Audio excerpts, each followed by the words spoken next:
교회에 새로 등록한 사람이 있다고 생각해 봅시다. 열심히 신앙생활을 하는가 싶더니 뭐 때문인지 낙심에 빠졌습니다. 예수 믿으면 좋은 일들만 생길 줄 알았는데 그렇지 않았을 수도 있고, 아니면 예수를 믿고 나서부터 어째 하는 일들마다 이렇게 좀 꼬였을 수도 있겠습니다. 자, 그런 사람이 옆에 있다면 여러분 뭐라고 말해 주시겠습니까? 알았어. 앞으로는 모든 일이 술술 잘 풀리도록 내가 더 열심히 기도할게. 이렇게 대답하시겠습니까? 아니면 그냥 참아. 이렇게 말해 주시겠습니까? 성경에는 그러나 그런 대답은 없습니다. 오늘 히브리서 2장은 권면합니다. 들은 것에 더욱 유념하여 흘러 떠내려가지 않도록 해야 합니다 라고요. 그러면서 지난주 히브리서 1장에 이어서 2장에서도 구약 성경을 인용합니다. 시편인데요, 오늘은 특별히 시편 8편을 인용하고 있습니다. 히브리서 본문을 그대로 읽어보겠습니다. 사람이 무엇이기에 주께서 그를 생각하시며 인자가 무엇이기에 주께서 그를 돌보시니이까. 그를 잠시 동안 천사보다 못하게 하시며 영화와 존귀로 관을 씌우시며 만물을 그 발 아래에 복종하게 하셨느니라. 그러니까 히브리서는 그 시편 22편의 고백이 바로 예수님에게 적용이 된다고 해석을 한 것입니다. 자, 그러니까 예수님은 우리와 똑같이 사람이 겪어야 하는 실존적인 한계 안에서 사셨고, 가장 비극적인 죽음인 십자가 처형을 당하셨지만 오히려 이를 통해서 하나님과 동등하게 되셨다는 것입니다. 그런데 문제가 있습니다. 현실은 그렇게 보이지 않는다는 것입니다. 예수님이 메시아라면 지금 당장 영광과 존귀로 관을 쓰셔서 만물을 그냥 확 다스려 주셔야 되는 것 아닌가요? 예수님이 만물을 다스려야 믿는 사람들도 좀 덕을 볼 것 아닙니까?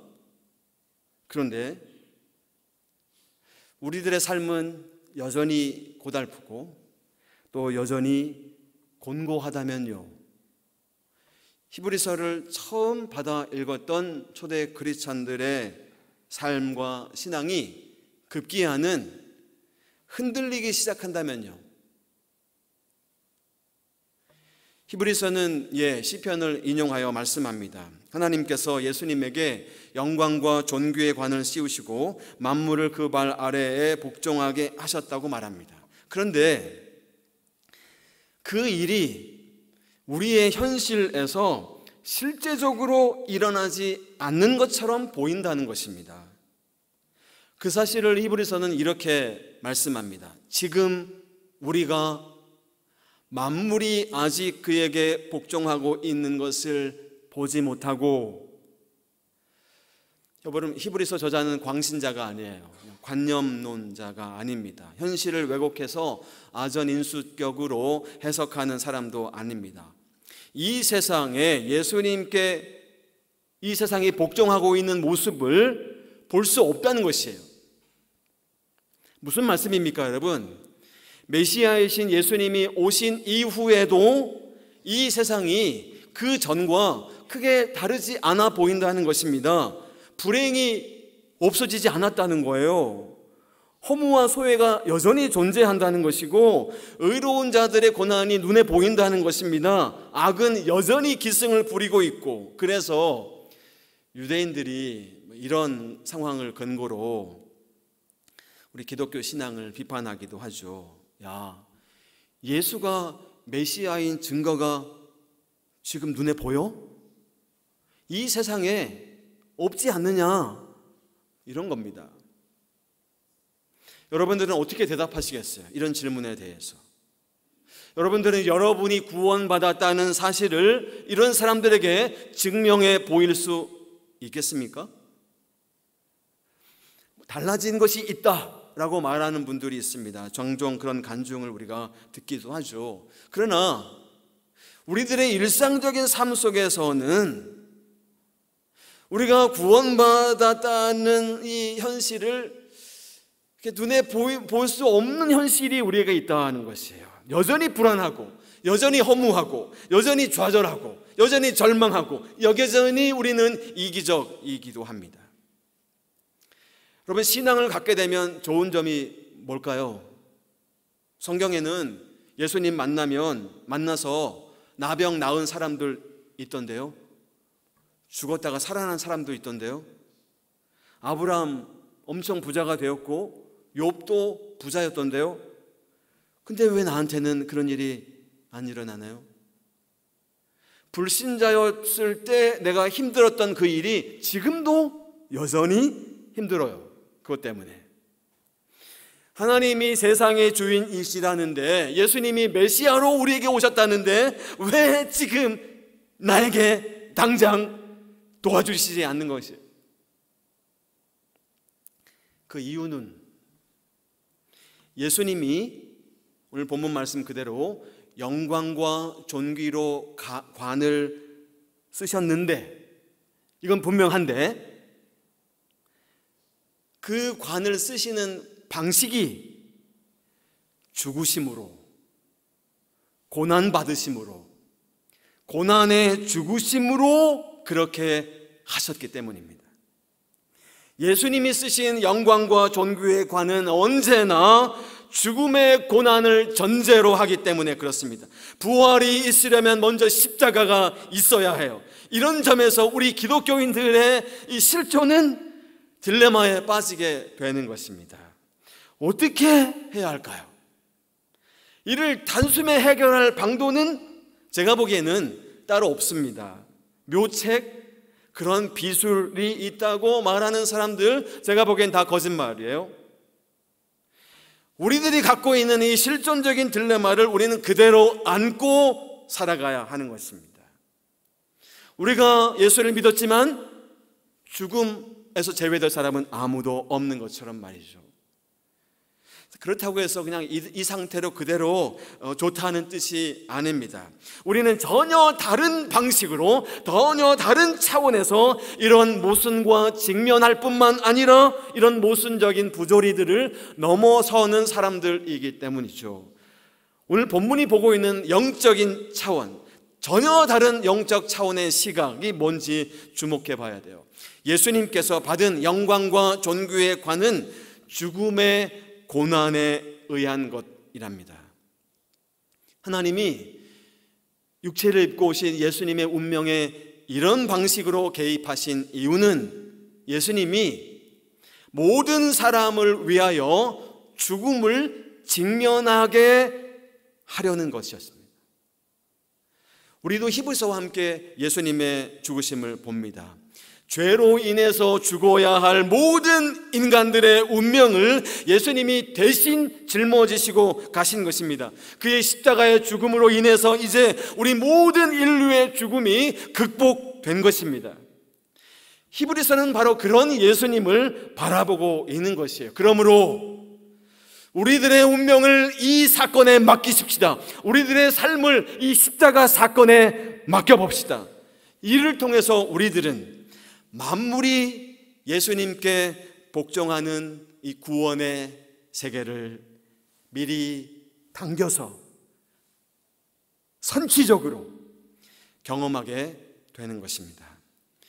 하나님이 우리를 위해 예비하신 은혜는 예수님을 십자가에 죽게 하는 것이었습니다. 하나님이 보시기에 우리 인간들에게 가장 필요한 것, 지금 가장 절실하게 필요한 것은 돈이 아니었던 거예요. 건강이 아니었던 것입니다. 십자가였던 것입니다. 예수님의 십자가가 우리에게 가장 절실하게 필요했다는 것이에요. C.S. 루이스라는 저명한 문필가가 영광의 무게라는 책을 썼는데요, 그 책에 이런 대목이 있습니다. 신약 성경의 복음서들이 약속하는 보상, 이 엄청난 구원의 보상들을 생각하면 나는 예수님이 생각하시기에 우리들의 갈망이 너무 작은 것 같다고 말씀하실 것 같습니다. 바닷가에서 아름다운 휴가를 보내자고 해도 그게 무슨 뜻인지 몰라서, 거기 가면 어떤 행복이 있는 것인지 몰라서 빈민가 골목 어디에 땅바닥에 진흙파이나 거기서 만들면서 놀고 싶어하는 철없는 아이와 같습니다. 우리는 너무나 쉽게 만족합니다. 우리는 너무 하찮은 것에 만족합니다 라고요. 사람은, 하나님이 본래 지으신 사람의 모습은 존귀하게 만드셨어요. 만물을 다스리게 하셨잖아요. 그런데 그 영광스러운 지위를 인간이 잃어버린 것이에요. 하나님은 우리가 그 지위를 회복하기를 원하십니다. 그래서 예수님이 오신 거잖아요. 그래서 예수님이 십자가에서 죽으신 것이잖아요. 우리 모두를 위한 죽음이었습니다. 그분의 부활도 역시 우리 모두를 위한 부활이었습니다. 그러므로 이제 우리는 영광과 존귀로 관을 서서 우리 주님과 함께 만물을 다스리게 될 것입니다. 근데 문제는 우리가 여기에 관심이 없다는 거예요. 그런 골치 아픈 얘기는 나중에 하고 일단 제 눈앞에 있는 이 문제부터 해결해 주세요, 하나님. 멋진 황금빛 모래알이 있는 해변에서 아름다운 행복한 가족 휴가를 보내보자고요? 아니, 지금 여기 진흙탕에서 흙 갖고 장난하고 노는 게 지금 저는 더 좋아요 라고 말하는 어린아이 같습니다. 어떤 인생이 좋은 것인지 몰라서 그런 거잖아요. 자기가 원하는 인생을 살게 해달라는 것입니다. 그 인생을 살 수 있도록 도와달라는 것이에요. 하나님은 우리가 하나님의 뜻에 맞추기를 원하시는데 우리는 하나님이 우리 뜻에 맞춰지기를 원하고 있는 것입니다. 어떻게 해야 될까요? 하나님이 우리를 위해 영광과 존귀의 관을 준비한 것을 우리가 안다면, 이게 그냥 뻥이 아니라 이게 진짜라면, 그리고 이게 정말로 소중한 것을 안다면 우리의 시선이 이 약속에 고정되어야 하는 것이죠. 친애하는 여러분, 말씀을 다시 들어보십시오. 그가 시험을 받아 고난을 당하셨은즉 시험 받는 자들을 능히 도우실 수 있느니라. 예수님의 시험과 고난이 뭘 의미하는지 모르는 기독교인들은 없어 보입니다. 우리를 대신해서 고난을 당하시고 급기야 죽임을 당하시고 그래서 우리를 구원하셨다는 것을 우리가 알아요. 옳은 대답입니다. 자, 그러나 이 대답을 우리가 머리로 알고 있다고 해서 그 대답의 실체 속으로 들어가서 경험하고 있는 것은 아니에요. 예수님의 시험과 고난과 죽으심이 무엇을 의미하는지 머리로만이 아니라, 교리적으로만이 아니라 실제적으로 아는지 아닌지를 확인하려면 질문을 하나 해야 해요. 우리 스스로에게. 먼저 우리는 예수님이 하나님의 아들이라는 사실을 믿습니다. 예수님이 하나님의 아들이라는 말은 예수님이 하나님과 동등한 본질을 지닌 분이라는 뜻이겠죠. 그러니까 예수님은 하나님이시라는 거예요. 자, 질문을 드릴게요. 그러면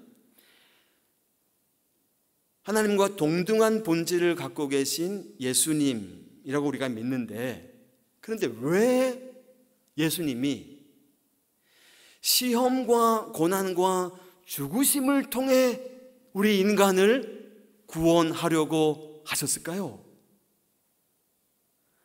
그냥 말씀 한마디로 하나님과 동등한 본질과 능력을 갖고 계신 분이시니까 그냥 말씀 한마디로 세상을 구원할 수 있는 것 아니었어요? 그래 좋다. 내가 다시 한번 너희들을 전부 다 용서하마. 처음부터 다시 시작하자. 이렇게 하실 수 있는 능력이 있으신데 예수님은 분명코 우리의 모든 죄를 단 한 번에 없앨 수 있는 분이라고 저는 믿습니다. 세상의 모든 불행도 말 한마디로 싹 사라지게 하실 수 있다고 믿습니다. 장애도 없고 전쟁도 없고 배고픔도 없고 시기와 질투도 없는 세상을 만들 수 있는 능력이 우리 예수님에게 있다고 저는 믿습니다. 자, 그런데 왜 예수님은 십자가에 죽으셔야 했나요? 그리고 그것을 우리가 믿어야 구원을 받을 수 있게 하신 걸까요? 제가 보기에 쉬운 길이 있는데 그냥 말씀 한마디로 하실 수 있는데 괜스레 이 고통스러운 길을, 곤란한 길을 만들어서 우리들도 좀 혼란스럽게 하신 것처럼 보여요. 십자가에 있을 때 그냥 우두둑 해가지고 십자가를 막 부러뜨리고 밑에 있던 병사들 그냥 바람으로 싹 이랬으면 더 분명했을 것 같은데 이런 질문에 여러분 어떻게 대답하시겠습니까? 다행인지 불행인지 우리만이 아니라 처음 크리스찬들도 우리와 똑같은 상황과 질문에 살았습니다. 예수님 이전이나 이후나 세상은 변한 게 없어 보였던 거예요. 세상은 여전히 무질서하고 불안하고 죄와 죽음이 지배하는 듯이 보였습니다. 로마는 여전히 강력하고 동족 유대인들로부터의 핍박은 그치지 않습니다.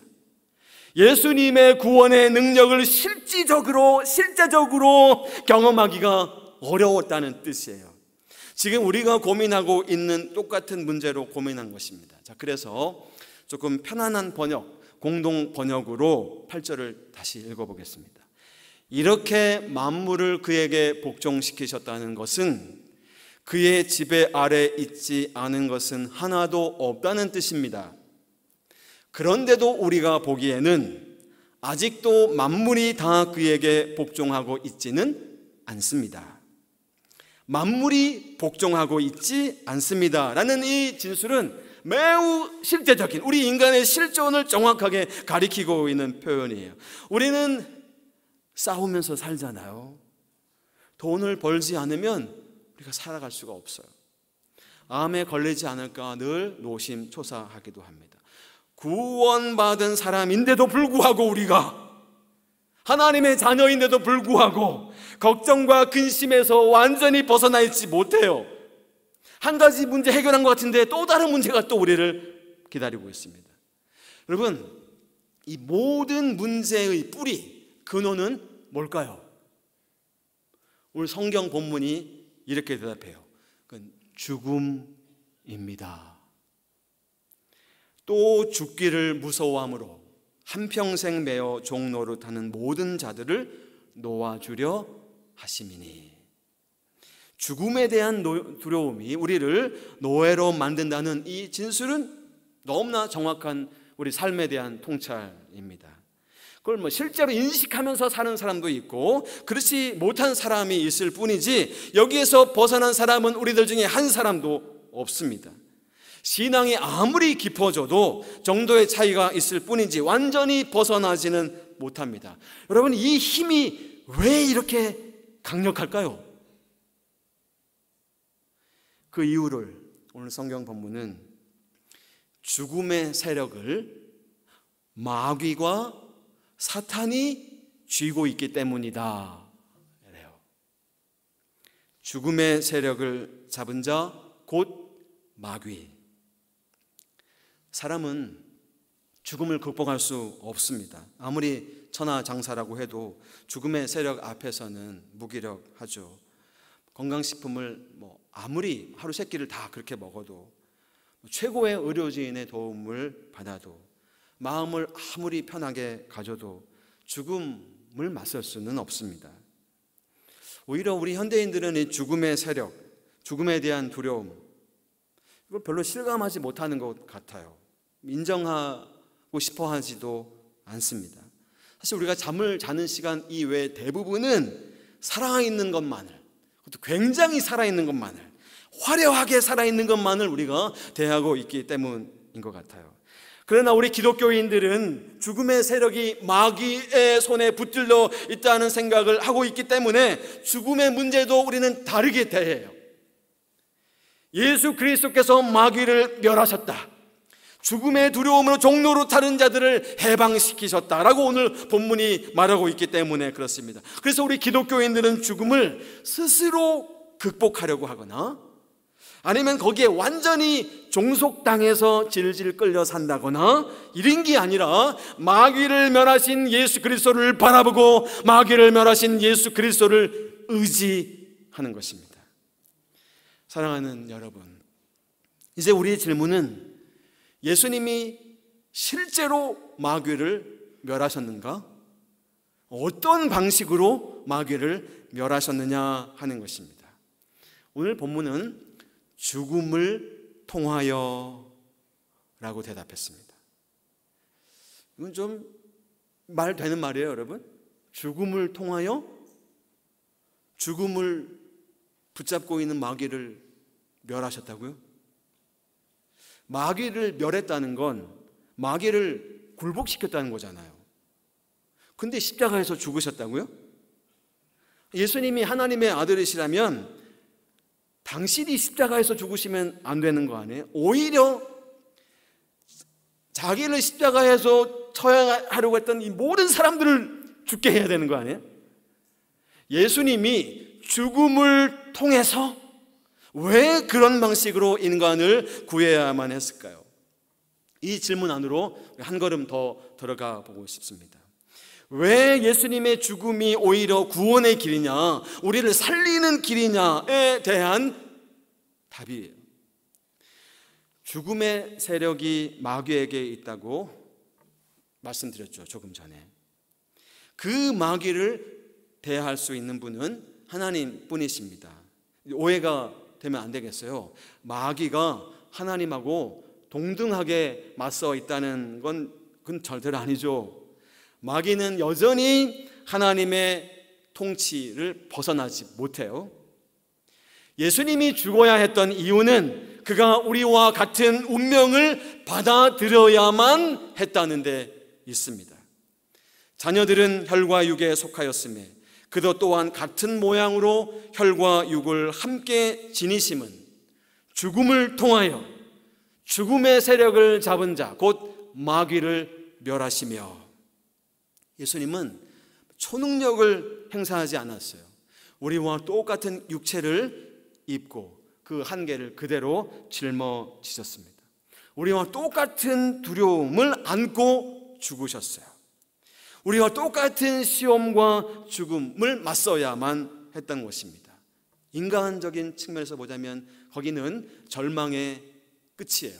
절망의 끝자락입니다. 그런데 바로 거기서 우리를 구원하시는 인류의 구원이 시작되었다는 것입니다. 아무도 예상하지 못했던 결과예요. 그러므로 그가 범사의 형제들과 같이 되심이 마땅하도다. 이는 하나님의 일에 자비하고 신실한 대제사장이 되어 백성의 죄를 속량하려 하심이라. 형제들과 같이 되심이라는 말은 예수님이 우리 사람들과 똑같은 육체의 운명 안에서 살다 죽으셨다는 뜻이에요. 그래야 참된 구원이 이루어지기 때문에 그래요. 예수 그리스도의 그 역할, 이 고유한 역할을 가리켜서 오늘 성경 본문은 대제사장이라고 말씀합니다. 구약 성경에서 대제사장은 모든 이스라엘을 대표해서 하나님께 사죄의 제사를 드리는 사람이었습니다. 이스라엘 사람들과 똑같은 위치에서 그들을 대표해서 제사를 드리죠. 이처럼 예수님은 사람과 똑같이 시험 받으시고 똑같이 고난 받으시고 그렇게 함으로써 사람들로 하여금 죄를 용서받을 수 있게 하신 것입니다. 예수님이 시험 받으셔서 시험 받는 사람들을 돕고 계신 것입니다. 죽음을 통하여 죽어야 될 사람들을 돕고 계시는 것이에요. 하늘의 보좌를 버리시고 내려오신 것입니다. 여러분, 이게 우리 기독교 신앙이 다른 종교와 궁극적으로 다른 점이에요. 여러분, 이런 기독교 신앙의 가르침이 실제로 오늘 우리의 삶에 무슨 의미가 있는 걸까요? 이 아침에 우리는 왜 이 말씀을 우리 가슴에 새겨야 하는 것이에요? 대답을 이미 갖고 계신 분들이 계실 것입니다. 예수님의 시험과 고난받으심 이후로 우리들 중 아무도, 그 누구도 홀로 시험을 받거나 홀로 고난을 당하는 사람은 없습니다. 왜냐하면 하나님께서 예수 그리스도를 통해 바로 그 자리에, 우리가 고난받는 그 자리에 우리와 함께 계시기 때문입니다. 예수님의 십자가의 죽으심 이후에 우리들 중 그 누구도, 아무도 혼자서, 홀로서 죽지 않습니다. 혼자 죽음을 당하지 않습니다. 그 죽음의 자리에 예수 그리스도를 통해서, 하나님의 아들을 통해서 하나님이 우리와 함께 계시기 때문입니다. 그러니 여러분, 이 복음의 사실을 우리가 진실로 믿는다면, 이 약속을 붙잡고 있는다면 우리가 그 무엇을 두려워하겠습니까? 여러분, 이 약속의 현실 속으로 우리가 들어가 있는 것이라면 이 세상에 뭘 더 우리가 바라는 것이겠습니까? 하늘 영광을 떠나서 인간의 현실인 이 땅에 오셔서 시험과 고난받으심과 죽으심으로써 우리를 죽음의 두려움에서 해방시키신 우리 예수님을 우리는 믿습니다. 그러므로 여러분들에게 간절한 마음으로 호소하겠습니다. 하나님의 아들이 시험받고 고난을 당하셨으니 여러분들의 인생에서 시험과 고난을 두려워하지 맙시다. 사람이기 때문에 어쩔 수 없이 때로 두려움이 찾아올 수도 있겠지만 거기에 매몰되거나 절망하지는 절대로 마십시다. 하나님의 아들이신 예수님이 죽음의 자리까지 내려가셨으니 죽음도 두려워할 것이 아닙니다. 왜냐하면 바로 그 자리에, 그 순간에 하나님의 비밀스러운 방식으로, 그 순간에 우리가 확 볼 수 있는 방식으로 저와 여러분과 함께 하시기 때문입니다. 기도하겠습니다.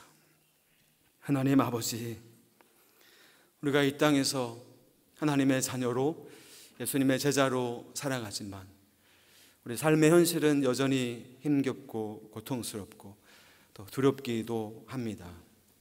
하나님, 그러한 순간에 오늘 이 히브리서 2장의 말씀을 우리와 똑같이 고민하고 두려워하고 질문하고 회의했던 첫 번째 그리스도인들이 어디 다락방 골방에서 이 성경 말씀을 받아들고 한자 한자 눈물로, 감격으로, 다짐과 헌심으로 읽었을 그들의 마음과 함께 우리가 겪고 있는 고통스러운 현실에서 이 말씀이 힘이 되고 위로가 되고 확신이 되게 하여 주옵소서.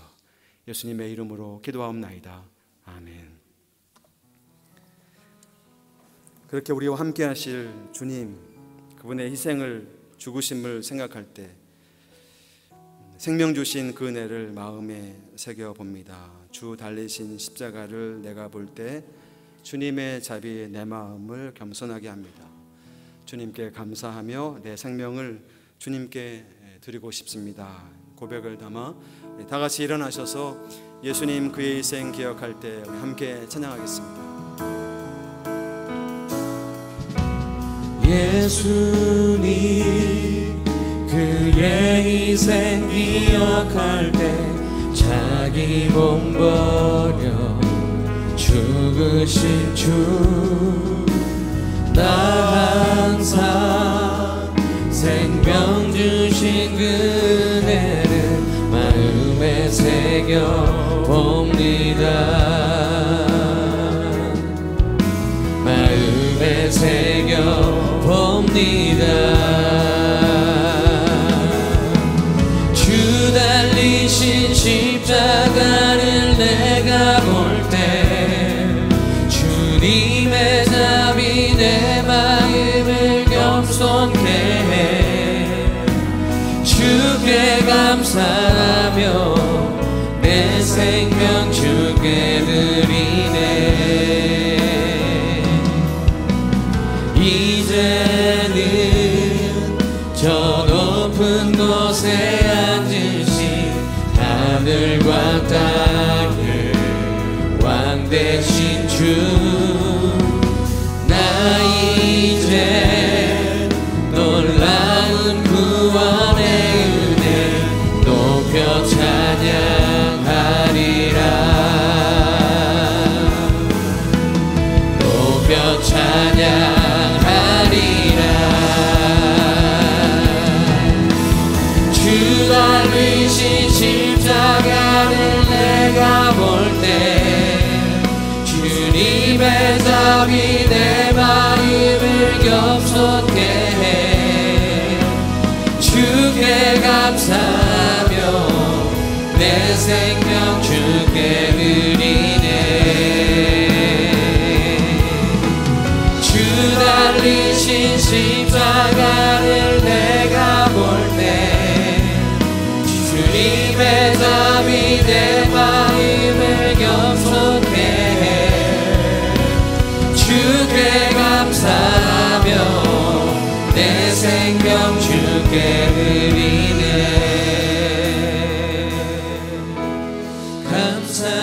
감사드리니 주의 십자가 나의 친구 되신 주.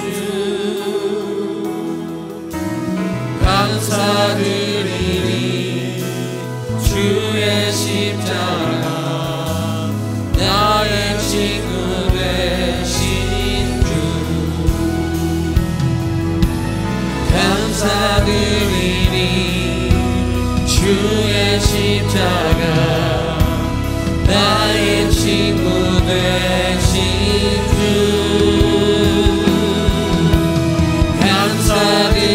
감사드리니 주의 십자가 나의 친구 되신 주. 주 달리신 십자가를 내가 볼 때 주님의 답이 내 마음을 겸손케 해. 주께 감사하며 내 생명 주께 드리네. 주 달리신 십자가를 내가 생각할 때 주 달리신 십자가를 내가 볼 때 주님의 답이 내 마음을 겸손케 해. 주께 감사하며 내 생명 주께 다시 한번 주 달리신 십자가를 내가 볼 때 주 달리신 십자가를 내가 볼 때 주님의 답이 내 마음을 겸손케 해. 주께 감사하며 내 생명 주께 드리네. 우리 시간 함께 기도합시다. 우리의 삶이 여전한 어려움과 고통 가운데 있다 할지라도 그러나 십자가에서 이미 이기신 주님의 승리를 앞당겨서 우리의 삶 가운데 일상 가운데 주님과 함께 경험할 수 있도록 주여 성령이여 우리의 눈을 열어주시고 믿음의 눈으로 주를 보게 하여 주옵소서. 우리와 함께 눈물 흘리고 계시는 우리의 손을 붙잡고 계시는 주를 보게 하여 주옵소서. 우리 함께 기도합시다. 주님의 답이 내 마음을 겸손케 해. 주께 감사하며 내 생명 주께 드리네. 주 달리신 십자가를 내가 볼 때 주님